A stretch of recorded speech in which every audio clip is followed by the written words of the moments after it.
നമ്മുടെ നാട്ടിലൊരു സ്വഭാവമുണ്ട്. ഉമ്മാനെ കൊണ്ട് വീട് കൂടിയിരിപ്പിക്കുക, ഉമ്മാനെ കൊണ്ട് ഉദ്ഘാടനം ചെയ്യിപ്പിക്കുക, ഉമ്മാനെ കൊണ്ട് കുറ്റിയെടുപ്പിക്കുക. ഇത് പുതിയൊരു റിസർച്ചിന്റെ ഭാഗമായിട്ടുണ്ടായ ഒരു സംവിധാനമാണ്. സത്യത്തിൽ ഉമ്മ എന്ന വ്യക്തിക്ക് ഒരു പ്രത്യേകതയില്ല. ഉമ്മ എന്ന വ്യക്തിക്ക് ഒരു പ്രത്യേകതയില്ല. ഉമ്മയ്ക്ക് പ്രത്യേകത വരുന്നത്, എൻ്റെ ഉമ്മയ്ക്ക് എനിക്ക് പ്രത്യേകത, അത് ഉമ്മ ഞാൻ ബഹുമാനിക്കണം. എൻ്റെ ഉമ്മയെ ഞാൻ ബഹുമാനിക്കണം. ഞാനൊരു മകനായിരിക്കും, എൻ്റെ ഉമ്മയെ ഞാൻ റെസ്പെക്ട് ചെയ്യണം. അത് എൻ്റെ ഒരു കടമയാണ്. പക്ഷെ എൻ്റെ ഉമ്മാക്ക്, ഉമ്മ എന്നൊരു വ്യക്തിക്ക് ഒരു പ്രത്യേകതയില്ല. പക്ഷെ തങ്ങന്മാർ അങ്ങനെയല്ല, അവർ പ്രത്യേകതയുള്ളവരാണ്. തങ്ങന്മാർ പ്രത്യേകതയുള്ളവരാണ്. അവർ ജന്മനാ ബറക്കത്തുള്ള ആളുകളാണ്. താബിഈങ്ങളുടെ കൂട്ടത്തിലെ നേതാക്കളിൽ ഒരാളാണ് മഹാനായ ഉവൈസുൽ ഖറനി റളിയല്ലാഹു അൻഹു. നബി സല്ലല്ലാഹു അലൈഹി വസല്ലമ പറയുകയാണ് മഹാനായ ഉമർ ഇബ്നുൽ ഖത്താബ് റളിയല്ലാഹു അൻഹുവിനോട്, ഉവൈസുൽ ഖറനിയെ ജീവിതത്തിൽ കണ്ടുമുട്ടാൻ സാധിച്ചാൽ താങ്കൾക്ക് പുറത്തു തരാൻ അള്ളാഹുവിനോട് പ്രാർത്ഥിക്കാൻ വേണ്ടി അദ്ദേഹത്തോട് ആവശ്യപ്പെട്ടോ. തള്ളപ്പെടൂല. അതുകൊണ്ട് തന്നെ ഇസ്തിഗ്ഫാറിന് വേണ്ടി അദ്ദേഹത്തോട് ആവശ്യപ്പെട്ടോ. എന്തായിരുന്നു കാരണം?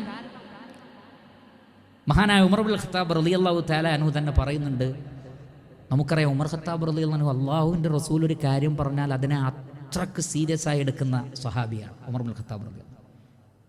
ഖറൻ എന്ന് പറയുന്നത് യമനിലൊരു പ്രദേശമാണ്. അപ്പം യമനിലുള്ള ഉവൈസ് വരുമെന്ന് റസൂലുള്ള പറഞ്ഞത് കൊണ്ട് തന്നെ നബി സല്ലല്ലാഹു അലൈഹി വസല്ലം ആ പറഞ്ഞത് ഉറപ്പാണ്. അതുകൊണ്ട് യമനിൽ നിന്ന് ആര് വന്നാലും ചോദിക്കും, ഉവൈസ് ഉണ്ടോ, ഉവൈസ് ഉണ്ടോ, ഉവൈസ് ഉണ്ടോ.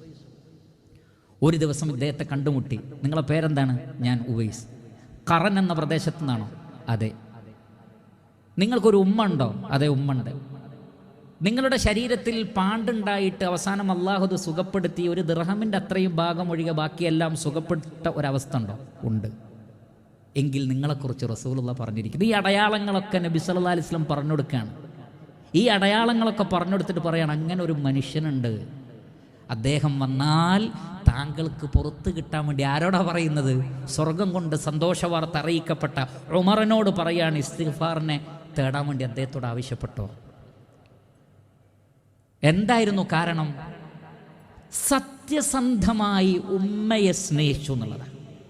അള്ളാഹുവിന് വേണ്ടി, അള്ളാഹുവിന് വേണ്ടി. റസൂല് ജീവിച്ചിരിക്കുമ്പോൾ ഉള്ള വ്യക്തിത്വമാണ്. സ്വഹാബിയാവാൻ ഭാഗ്യമുണ്ട്. പക്ഷെ ഉമ്മാനെ വിട്ടെങ്ങനെ പോകും? ഉമ്മാനെ നോക്കാൻ ആളില്ല. റസൂലുള്ളാഹി സ്വല്ലല്ലാഹു അലൈഹി വസല്ലമയെ ഒന്ന് കാണാൻ ആഗ്രഹിക്കാത്ത ആരെങ്കിലും ഉണ്ടാവുമോ പ്രിയപ്പെട്ടവരെ? പക്ഷേ ഇങ്ങിവിടെ ഉമ്മ, അപ്പുറത്ത് റസൂലുള്ള. ഈ യുദ്ധത്തിൽ ഉമ്മാക്ക് പരിഗണന കൊടുത്തു. അൽഹംദുലില്ലാഹ്, അർഹിക്കുന്ന സ്ഥാനമാണ് അല്ലാഹു സുബ്ഹാനഹു വ തആല അദ്ദേഹത്തിന് നൽകിയത്.